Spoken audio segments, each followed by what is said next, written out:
لیکن جو باتیں ہم اپنی والدہ سے جو سنتے ہیں، اپنے دادا سے، اپنے چاچوں سے، پھوپھیوں سے سنتے آئے ہیں، کیونکہ وہ اپنے بہن بھائیوں میں سب سے بڑے تھے، تو بہت ہی یعنی کیئرنگ لیونگ پرسنالٹی کے مالک تھے.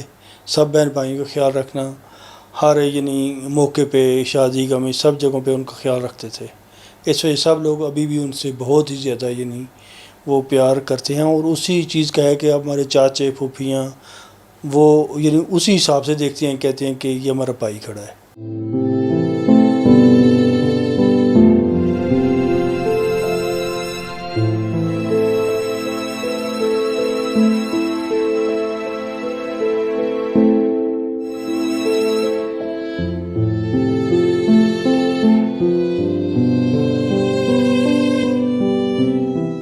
آپ مجھے یہ بتائیں کہ زندگی کا یہ طویل عرصہ آپ نے اپنے والد صاحب کے بغیر کاٹا. آپ 2 سال کے تھے جیسا آپ نے بتایا، اور آپ کو شاید کچھ یاد بھی نہ ہو، وہی آپ بتاتے ہیں جو آپ کی والدہ نے آپ کو بتایا.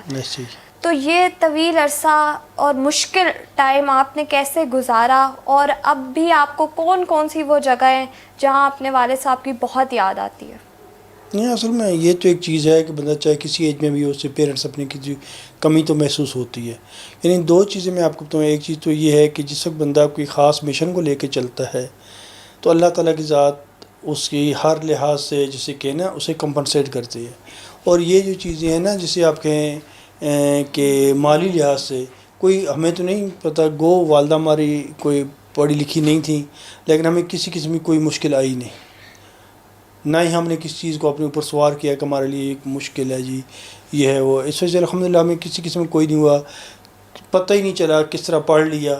یعنی فیملی میں کوئی اتنا پڑھا لکھا نہیں ہے جن کے سارے پیرنٹس بھی موجود ہیں. اللہ تعالیٰ کی ذات نے یعنی بتانا آپ کو یہ ہے کہ اللہ تعالیٰ کی ذات نے اگر ایک سائڈ سے ہمارے لیے ہمارے سے والد لے لیے، تو چونکہ وہ خاص اچھے مشن پہ انہوں نے زندگی دی ہے، قربان کی ہے، تو اس وجہ سے کر کے اللہ تعالیٰ کی ذات نے دوسری سائڈ پہ ہمیں کمپنسیٹ کر دیا کہ ہمیں کسی قسم کی نہ تعلیم میں نہ کوئی مالی لحاظ سے کوئی پریشانی ہو.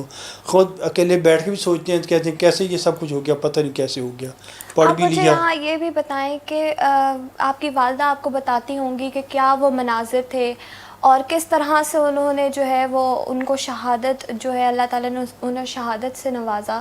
تو کیا کس طرح سے وہ جنگ میں گئے، اور کیا جو ہے ان کے ساتھ کیا کیا مشکلیں انہوں نے فیس کی، آپ کی والدہ بتاتی ہوں گی، اگر آپ ہمارے سے شیئر کریں تو. جی وہ اس طریقے سے ہے کہ وہ میں بتا رہا ہوں بہن بھائیوں میں بڑے تھے، تو وہ یعنی گئے اس وقت، یعنی آرمی میں بھرتی ہو رہی تھی، وہ لوگ بھی گئے وہاں پر. تو ابھی بھی بلکہ ان کے ایک جو ہیں میرے والد صاحب کے دوست ہیں، زندہ ہیں، جو آرمی میں ان کے ساتھ تھے، تو وہ ان لوگوں سے ہمیں کافی چیزیں یعنی ملتی ہیں. وہ لوگ بتاتے ہیں ہم لوگ اکٹھے گئے، یعنی ہنس مکھ اور بہادر آدمی تھا. تو باقی کوئی آگے پیچھے جا رہے ہیں، لیکن انہوں نے کوئی نہیں، سامنے ان کا جی جب آئے ہیں ہم نے یہاں فوج جوائن کی ہے اپنے ملک کی خدمت کے لیے، تو ہم کس طرح اب ہم پیچھے بھاگے. اگر ہمیں اس طریقے سے پیچھے ہی رہنا تھا تو ہمیں آنے کی کیا ضرورت تھی.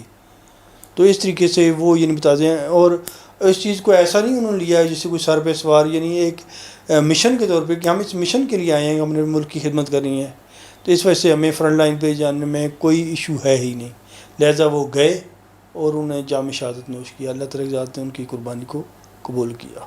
بہت شکریہ آپ کا شہزادہ بیگم اور ان کے بیٹے خالد محمود صاحب. آپ لوگوں نے ہمارے ساتھ ان کی زندگی کے وہ مسائل، وہ مناظر اور وہ بہادری کے قصے شیئر کیے جو شاید پورا پاکستان جاننا چاہتا تھا. کیونکہ ہم یاد تو رکھتے ہیں اپنے شہیدوں کو، لیکن ہمیں پتہ نہیں ہوتا کہ وہ کن مشکلوں سے گزر کے آئے ہیں، اور ان کی فیملی آج بھی وہ طویل سفر ان کے بنا کس طرح سے طے کر رہی ہے. ناظرین، آج کے پروگرام کو کریں گے شہید گلزار سپاہی کی یادوں کے نام. اسی کے ساتھ پروگرام کو کریں گے اینڈ. اپنی میزبان اقصیٰ خالد کو دیجیے اجازت. اللہ حافظ.